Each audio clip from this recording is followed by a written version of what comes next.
किसी अनजाने और दूर दराज के जंगल में एक सुनसान रास्ते पर 4 बच्चे राजू, सीमा, गोपू और मीना बहुत खोजी दिल के साथ चल रहे थे।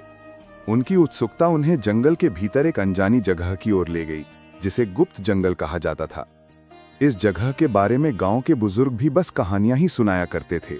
जैसे जैसे वे और आगे बढ़े, मीना ने जमीन पर कुछ चमकते हुए पत्थरों को देखा। वे पत्थर वास्तव में रंगीन क्रिस्टल थे। राजू ने एक पत्थर उठाया और उसे ध्यान से देखा। तभी जरा सी ढिलाई और वो क्रिस्टल चमकते हुए एक प्राचीन द्वार की ओर इशारा करने लगा। बच्चों की जिज्ञासा का कोई ठिकाना नहीं रहा और वे उस द्वार की ओर बढ़ने लगे। द्वार पर पहुंचकर उन्होंने देखा कि वो बंद था और उस पर कुछ पहेलियां लिखी हुई थी।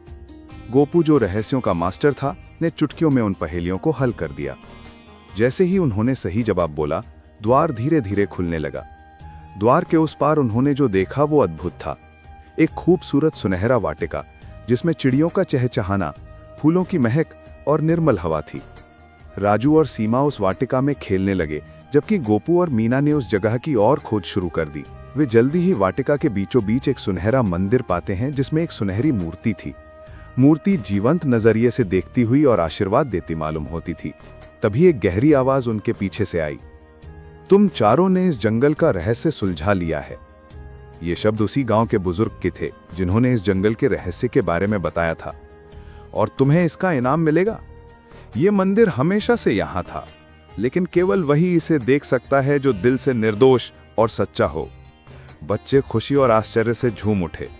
बुजुर्ग ने आगे कहा, इस गुप्त जंगल का खजाना तुम्हारा है, पर इसके साथ एक शर्त भी है।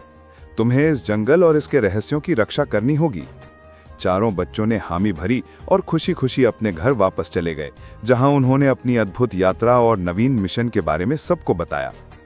जंगल और मंदिर का रहस्य उस दिन के बाद से किसी के लिए भी रहस्य नहीं रहा, लेकिन उस वाटिका के जादुई रहस्यों का आनंद उठाने का अधिकार केवल उन्हीं बच्चों को था, जो दिल से निर्दोष और सच्चे थे।